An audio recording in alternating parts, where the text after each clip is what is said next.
क्योंकि कहा जाता है टाइम इज़ ब्रेन, समय ही ब्रेन है। क्यों? क्योंकि इसका सबसे ज़्यादा मायने है स्ट्रोक में। स्ट्रोक जो कि एक ब्रेन अटैक होता है, ठीक है, जिसमें कुछ लक्षण होते हैं जिनके लिए कुछ निमोनिक बनाए गए ताकि आम जनता समझ सके कि क्योंकि ब्रेन अटैक 2 प्रकार का होता है। 85% लोगों में वो ब्लॉकेज के कारण होता है और 15% के अंदर वो लीकेज, जिसको हम ब्रेन हेमरेज कहते हैं, उसके कारण होता है। लक्षण एक जैसे दिखते हैं। 85% ऑफ द स्ट्रोक, 85% स्ट्रोक जो है वो जैसा बताया गया कि नस के ब्लॉक होने की वजह से होते थे।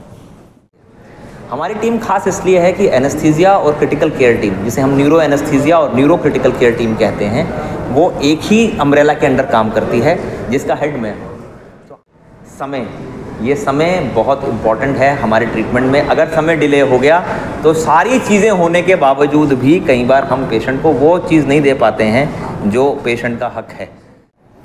आप यकीन नहीं मानेंगे, हमारी प्रैक्टिस में हम महीने के 3 से 4 मरीज़ यंग स्ट्रोक के देखते हैं और ये इंसिडेंस बिल्कुल, मैं इसके साथ दावे के साथ कह सकता हूँ, हमने पोस्ट कोविड इंक्रीज़ पाया है। कोविड के बाद यंग स्ट्रोक का इंसिडेंस इंक्रीज़ हुआ है। दूसरी चीज़, न्यूरो प्रोटेक्शन पे बहुत रिसर्च हो रही है कि जो हिस्सा डैमेज होने से बच गया है परंतु होने की कगार पे है, उनको रिवाइव करने के लिए बहुत सारे दवाइयाँ हैं जो चल रही हैं, अभी रिसर्च चल रही है। बट देखिए, रिसर्च से इम्पोर्टेंट है जागरूकता। दूसरा जो आपका सवाल था साइबर नाइफ से रिलेटेड, तो देखिए साइबर नाइफ है क्या? साइबर नाइफ बेसिकली हम बहुत ही हाई डोज रेडिएशन को प्रिसाइजली फोकस करके एक पॉइंट पे डालते हैं। इलाज तो मुफ्त मिल सकता है ना? पहले हम लोग एम्स में थे, हम तो एम्स में मुफ्त इलाज कर रहे थे, बट इसमें जो हमें टेक्नोलॉजी लगानी है पेशेंट के अंदर, इसमें वायर है, कनेक्टर है और एक बैटरी है, जिसमें कि अपना एक चिप और माइक्रो प्रोसेसर है, कंप्यूटर है। इस तरह की टेक्नोलॉजी तो हमें मुफ्त में नहीं मिल सकती।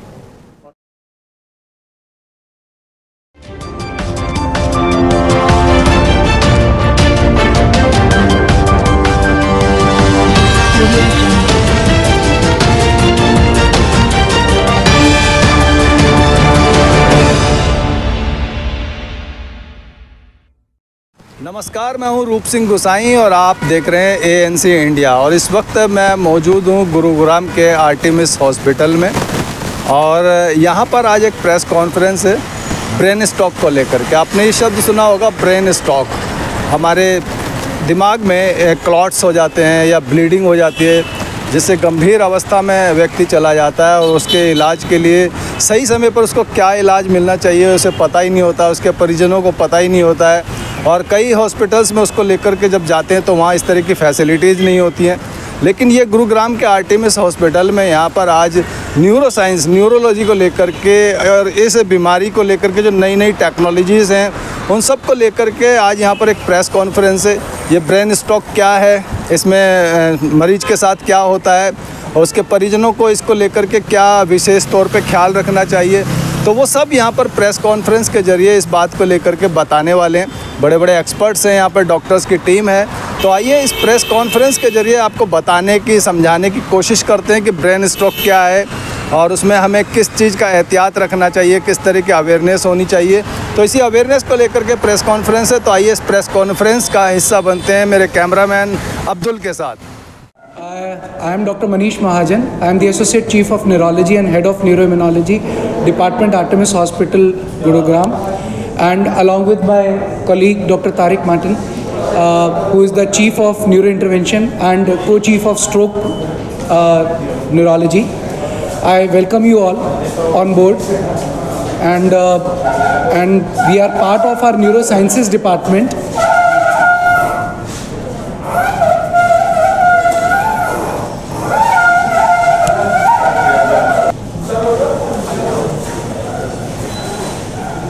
इसको जो मेन मैसेज आज हम यहाँ पे देना चाह रहे हैं एक एज ए टीम, वो ये है कि ऐसी आपको एक यूनिट जो कि एक छत के अंदर आपको सभी सुविधाएं उपलब्ध करा सके, ना केवल बेसिक बट कि जो कि एडवांस सर्विसेज आप under the sky neuro sciences में एक्सपेक्ट कर सकते हैं, ऐसा कहा जाता है कि एक क्लासिफिकेशन है डिसऑर्डर्स की, इंटरनेशनल क्लासिफिकेशन ऑफ डिजीज़ेज़, उसका वर्जन जो 10 है उसमें से 80% जो बीमारियां हैं वो न्यूरोलॉजिकल होती हैं।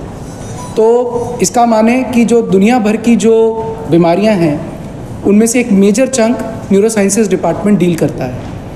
तो अगर वो सुविधाएं बेसिक से लेके मोस्ट एडवांस ट्रीटमेंट तक एक छत के अंडर एक टीम द्वारा, विदाउट ये सोचे कि ये मरीज़ एक पर्टिकुलर डिपार्टमेंट का है, क्योंकि ये जो विभाजन है, मल्टी स्पेशलिटी डिपार्टमेंट्स जो बनाए जाते हैं वो मैन मेड है।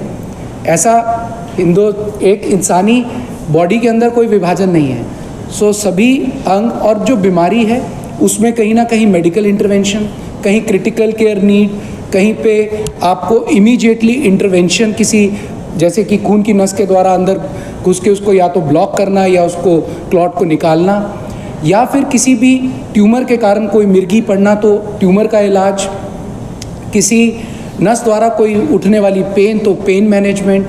ऐसी सभी अगर हम बीमारियों की बात करें तो इमरजेंसी से लेके रूटीन केसेस से लेके उनकी एक आईसीयू केयर से लेके उसको एक सर्जिकल मैनेजमेंट, जो कि एक सिंपल ब्रेन के ऊपर जो सरफेस पे ब्लीडिंग होती है उसके अंदर जब एक छेद बना के उस ब्लीडिंग को निकाला जाता है, उससे लेकर उसका एडवांस ट्यूमर का ट्रीटमेंट जो ना केवल सर्जरी द्वारा बल्कि एक एडवांस रेडियोथेरेपी टेक्निक जिसको हम साइबर नाइफ कहते हैं, वो सब चीज़ों का अगर आप एक टीम द्वारा एक फैमिली टाइप में आप उसका एक इलाज देखें तो वो आर्टेमिस क्रेस्ट न्यूरोसाइंसेस डिपार्टमेंट आपको उपलब्ध कराता है, एक प्रोवाइड कराता है।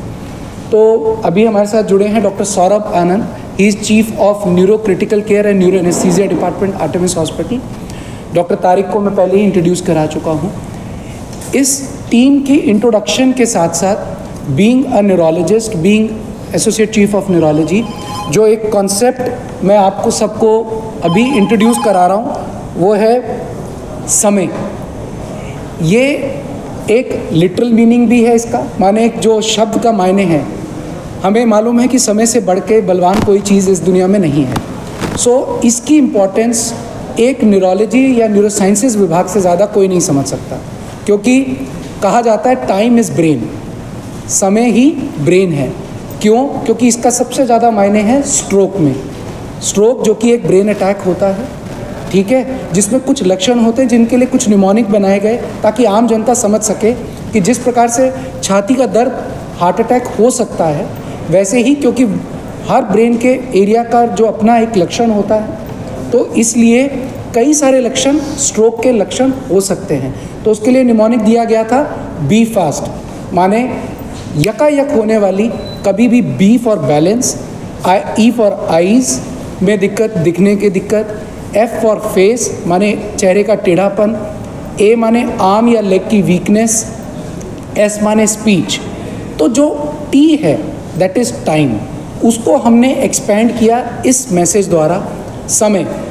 मतलब स्ट्रोक में अगर मिनट्स के अंदर एक्ट किया जाए तो आप कई साल अपने बचा सकते हैं, क्योंकि यूजुअली अगर स्ट्रोक में टाइम रहते ऑप्टिमल ट्रीटमेंट ना दिया जाए तो वो एक परमानेंट डेफिसिट, जिसको हम हैंडीकैप बन सकता है, डिसेबिलिटी एक रह सकती है, वो उसमें कन्वर्ट हो जाता है। तो अगर आप टाइमली इंटरवेंशन कर दें, वो क्या हो सकता है कि आप जो मैंने अभी लक्षण बताए बी फास्ट द्वारा, अगर ऐसे लक्षण हैं तो एक स्ट्रोक इक्विप्ड फैसिलिटी जो भी आपके आसपास है उसमें आप पहुँचें, ताकि आपको एक इक्विप्ड टीम आपके ब्रेन अटैक को हैंडल कर सके।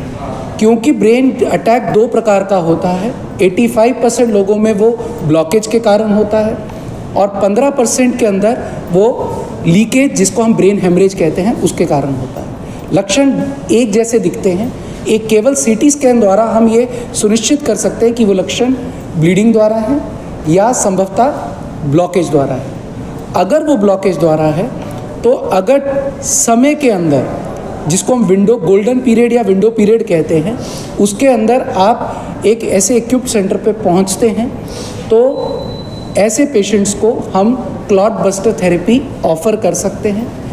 या कुछ ऐसे एडवांस सेंटर जैसे कि हमारा Artemis crest neuro sciences department है, जिसके बारे में और चर्चा डॉक्टर तारिक मार्टिन करेंगे, हम उन सिलेक्टेड केसेस में एक वायर डाल के उस क्लॉट को निकाल भी सकते हैं। मैं चाहूँगा कि इसके ऊपर डॉक्टर तारिक और लाइट डालें और इसके बाद न्यूरो इंटरवेंशन के बारे में और बात करें। यस, वो अभी सभी डायरेक्टर्स ज्वाइन करेंगे, तब क्रेस्ट के बारे में और जानकारी देंगे। अभी हम इस थेरेपी के बारे में बात कर रहे हैं, जो अभी डॉक्टर मनीष ने आपको बताई इस थेरेपी के बारे में। 85% ऑफ द स्ट्रोक, 85% स्ट्रोक जो है वो जैसा बताया गया कि नस के ब्लॉक होने की वजह से होते थे। 2015 तक बड़ी नसों का स्ट्रोक, बड़ी नस का जो स्ट्रोक होता है वो पूरे स्ट्रोक का 2/3 स्ट्रोक की 1/3 ही होता है, 30 to 35%। बट स्ट्रोक से होने वाली डिसेबिलिटी का 70% कारण वो होते हैं और स्ट्रोक से होने वाली मौतों का 80% कारण वो होते हैं, बड़ी नस के स्ट्रोक। इसके ट्रीटमेंट में एक निहिलिज्म था, निहिलिज्म मतलब निराशावाद था कि हम ट्रीटमेंट नहीं दे पा रहे थे, उन मरीज़ों को वापस रिकवर नहीं करा पा रहे थे। 2015 तक ये मरीज़ रिहैबिलिटेशन थेरेपीज़ में चले जाते थे, ये मरीज़ बेड बाउंड हो जाते थे, वेजिटेटिव स्टेट पे रह पाते थे। 2015 में इस चीज़ को सोचा गया कि पहले से सोचा जा रहा था। 2015 में गाइडलाइन आ गई कि अगर इस तरह की बड़ी नस का स्ट्रोक है तो बिल्कुल आवश्यक है, मतलब गाइडलाइन जो है क्लास 1 लेवल ऑफ एविडेंस है, मतलब बिल्कुल ज़रूरी है अगर इस तरह का स्ट्रोक आपको इस्टेब्लिश हो रहा है तो तार के द्वारा उस क्लॉट को निकाला जाए। एकदम इस पर कोई डाउट ही नहीं रहा। और वो गाइडलाइन धीरे धीरे 2015 से आज हम 2024 में हैं, ये गाइडलाइन और एक्सपैंड होती जा रही है। पहले 6 घंटे तक थी, 6 घंटे तक स्ट्रोक होने के 6 घंटे तक हम ये पद्धति को कर सकते थे, इस प्रक्रिया को कर सकते थे। और अब कुछ केसेस में 24 घंटे तक कर पा रहे हैं, जहां हमें ऐसा लगता है कि हम सिग्निफिकेंट ब्रेन है जहां हम उसको सैल्वेज कर सकते हैं। अब हम बड़ी नसों से छोटी नसों में भी जा रहे हैं, जो छोटी छोटी नसें हैं उनको भी हम क्लियर करने के लिए टेक्नोलॉजी इवॉल्व हो रही है और डिवाइसेस इवॉल्व हो रही है जहाँ से हम उनको क्लॉट को निकाल सकते हैं। जब भी हमने ये वर्ड कहा 6 घंटे 24 घंटे, इसका मतलब ये नहीं है, एक संदेश नहीं जाना चाहिए पब्लिक में कि हमारे पास तो 24 घंटे हम वेट करके आराम से 24 घंटे पे डिसीजन लेंगे या 6 घंटे पे डिसीजन लेंगे। जितना जल्दी इस्टेब्लिश किया जाए खून का प्रवाह वापस, उतना जल्दी मरीज़ रिकवर कर जाए।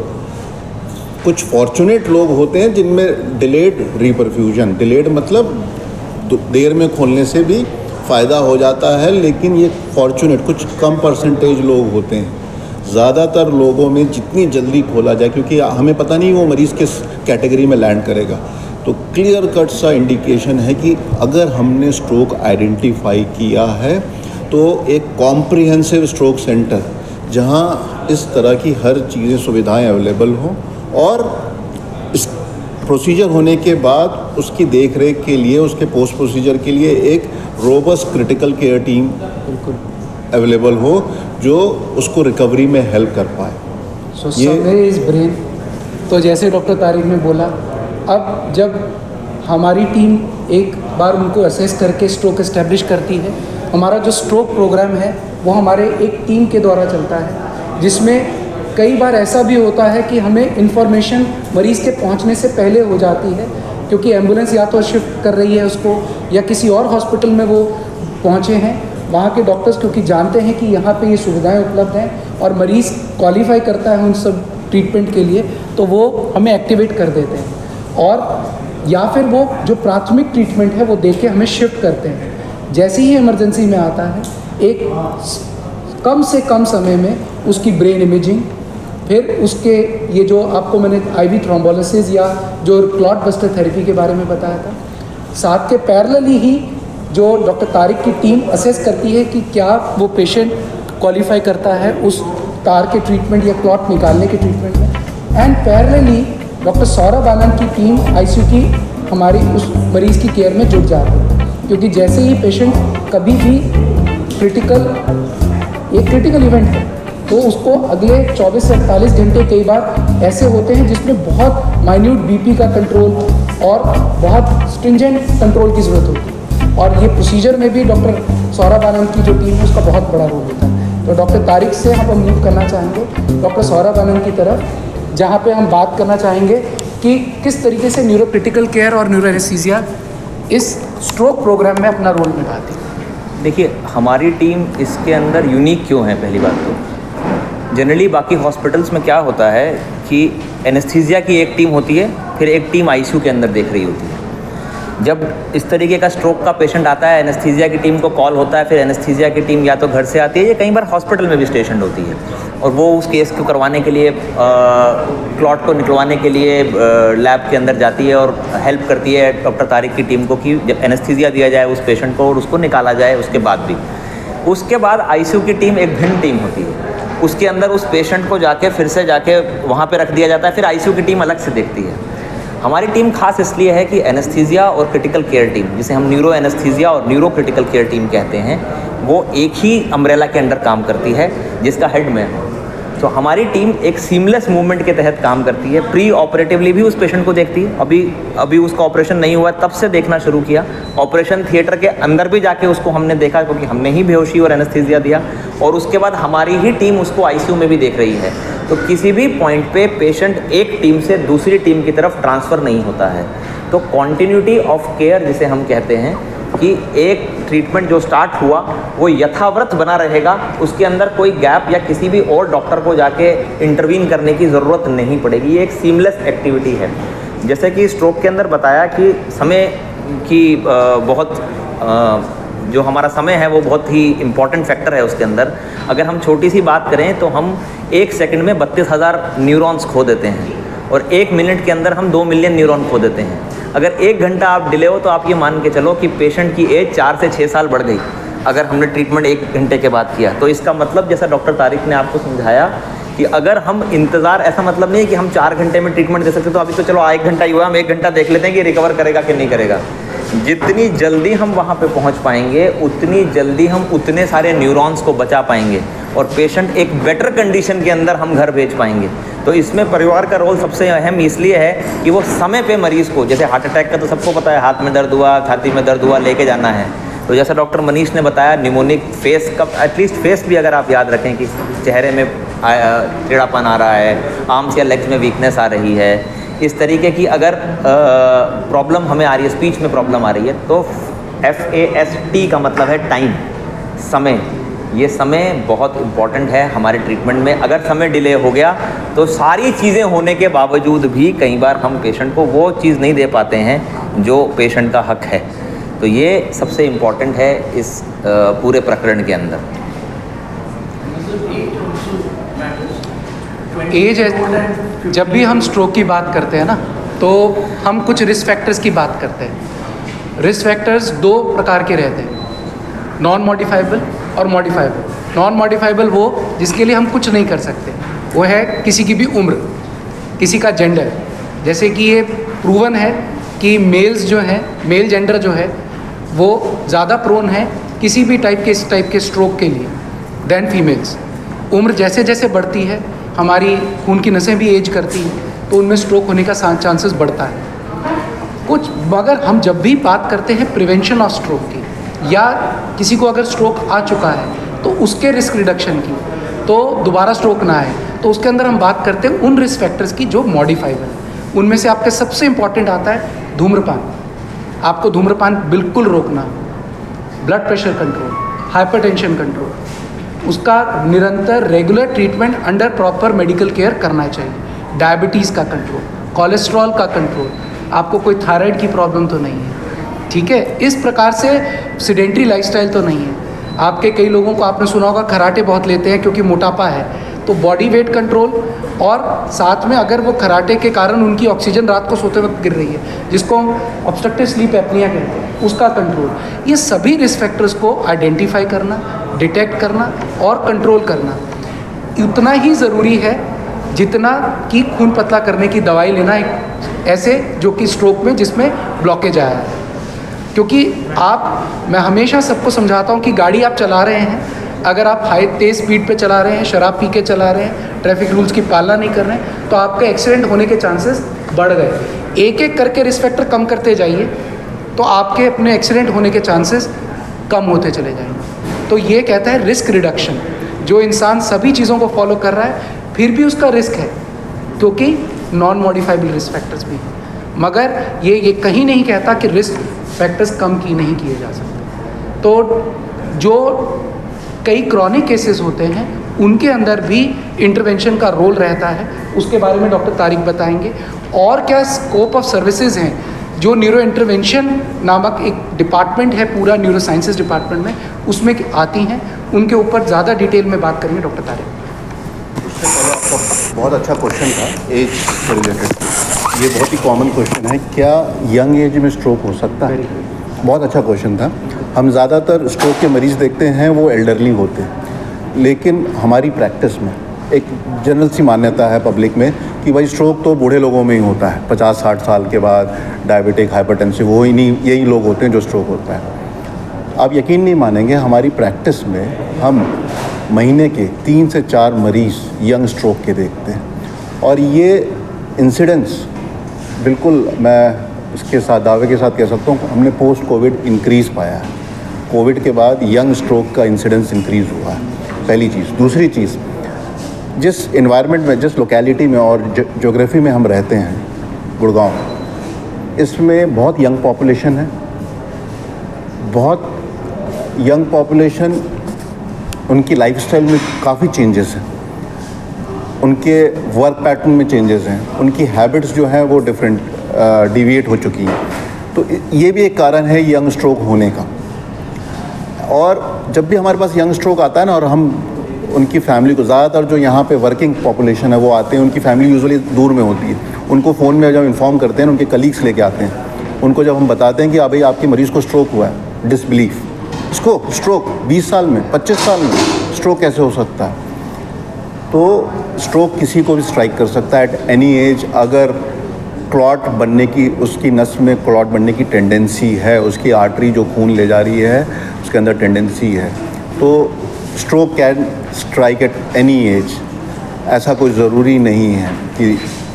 दूसरा जो एक और चीज़ मैं अपनी स्कोप ऑफ सर्विस से पहले बात करना चाहूँगा, आप लोग के माध्यम से हम ये चीज़ अवेयरनेस को फैलाना चाह रहे हैं। ये एक हमेशा से हमारा प्रयास रहा है कि पब्लिक के अंदर जाएं और लोगों के अंदर स्ट्रोक अवेयरनेस, जैसे आप लोगों ने सुना ना कि बहुत कॉमनली सुना है ये तो हार्ट अटैक हो गया, लेकिन स्ट्रोक के बारे में अवेयरनेस नहीं है।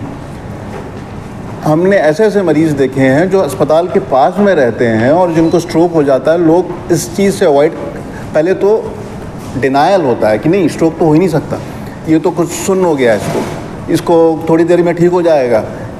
स्ट्रोक चीज़ को आइडेंटिफाई नहीं कर पाते, तो ये होना बहुत ज़रूरी है, ये चीज़ होना बहुत ज़रूरी है। अब मैं आता हूँ अपनी न्यूरो इंटरवेंशन, हम जब स्पेशलिटी की बात करते हैं कि बहुत ही मुश्किल होता है समझाना कि हम एज ए न्यूरो इंटरवेंशन क्या करते हैं। न्यूरो इंटरवेंशन एक नई स्पेशलिटी है, ये न्यूरो साइंस का सेकेंड पार्ट ऑफ जो डेकेड था 2000 की, इसमें ये एक integral part of neuro science बना। बहुत ही आसान शब्दों में अगर मैं बताऊं तो एक तरह का हम प्लम्बिंग का जॉब करते हैं दिमाग की, ब्रेन की नसों में, या वो लीकेज कर रही हो या ब्लॉक हो गई। तो जैसे प्लम्बर नसों को, लीकेज को रोक देता है या ब्लॉक को खोल देता है, तो दिमाग की नसों को हम बहुत सारी डिफरेंट प्रोसीजर्स हैं, डिफरेंट चीज़ें इवॉल्व हो रही हैं, और ये बहुत तेज़ी से इवॉल्व हो रही हैं। आज से 10 साल पहले हम जहाँ थे, आज 10 साल पहले उसमें ऐसी ऐसी चीज़ों को हम कर पा रहे हैं जो बिल्कुल सोच नहीं सकते थे। तो काफ़ी ट्रेमेंडसली फास्टली इवॉल्विंग फील्ड है, नए चीज़ें आ रही हैं जिसमें बहुत सारी जो चीज़ों का जहाँ हमें आंसर नहीं था कि ये ट्रीट कर सकते हैं, उन चीज़ों को, जैसे स्ट्रोक एक एग्जांपल है, लार्ज वेसल स्ट्रोक, उसको हम ट्रीट कर पा रहे हैं। ये एक कैथलैब के अंदर, कैथलैब बेस्ड मशीन के अंदर प्रोसीजर होता है। अब जब हम कैथलैब की बात करते हैं तो कार्डियोलॉजी कैथलैब भी होती है, कार्डियोलॉजी के भी आपने सुने होंगे प्रोसीजर्स होते हैं, वो कैथलैब में होते हैं। बट जो न्यूरो की डेडिकेटेड कैथलैब होती है, न्यूरोलॉजी के प्रोसीजर जहाँ इस तरह के प्रोसीजर्स हो सके, वो एक अलग ही मशीन होती है। उसकी हाईएस्ट एंड मशीन जो कंट्री में कहीं भी अवेलेबल हो सकती है, दुनिया में कहीं भी अवेलेबल हो सकती है, रादर आई वुड से, वो हमारे पास है विद ऑल इनकॉर्पोरेटेड सॉफ्टवेयर। तो हर तरह के प्रोसीजर्स मशीन और पर्सनल, ये दो बहुत इंपॉर्टेंट चीज़ होती हैं विथ द मटीरियल्स। तो we have got all 3 ingredients available to handle any sort of these procedures which can be done anywhere in the world, even somewhere I would say rather it can be done better than anywhere else in the world. देखिए, जैसे doctor साहब ने अभी बहुत ही इसमें बताया modifiable और non modifiable risk जो चीज़ें हैं, तो उसी चीज़ को मैं दोहरा रहा हूँ। एज, सेक्स और रेस जो है वो एक नॉन मॉडिफाइबल, इनको तो आप बदल नहीं सकते ना। मॉडिफाइबल रिस्क में blood pressure, diabetes, smoking, alcohol, excessive alcohol intake, lack of sleep, lack of physical activity, ये और या मेटाबॉलिक डिजीज़, ये सब एक कारण होते हैं स्ट्रोक को करने की। तो ये कारणों को हम बदल सकते हैं। एक चीज़ जो है लैक ऑफ स्लीप, स्लीप एक बहुत इम्पॉर्टेंट मैकेनिज़्म है किसी भी स्ट्रोक के प्रिवेंशन के लिए, जिसको कम तवज्जो दी जाती है।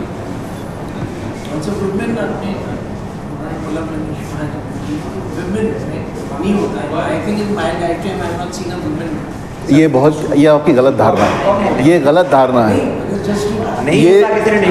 ये गलत धारणा है। देखिए, एक बहुत कॉमन सा वो है, जब तक वुमेन के अंदर उनका जो साइकिल्स है, हार्मोनल साइकिल्स नॉर्मल फेज पे चल रही होती, तो it gives us some sort of protection, some sort of, not complete, again I will repeat the word, एक कुछ हद तक प्रोटेक्शन देता है इस तरह के मैकेनिज़्म को होने का। तो इसीलिए थोड़ा incidence as compared to men they are less, but no नहीं है, ज़ीरो नहीं है। ये जो क्लॉट बस्टर्स लगाते थे वो ऐसे क्लॉट बस्टर्स होते थे, उसमें पहले इंजेक्शन देना पड़ता था, फिर पानी के थ्रू, सलाइन के थ्रू देना पड़ता था।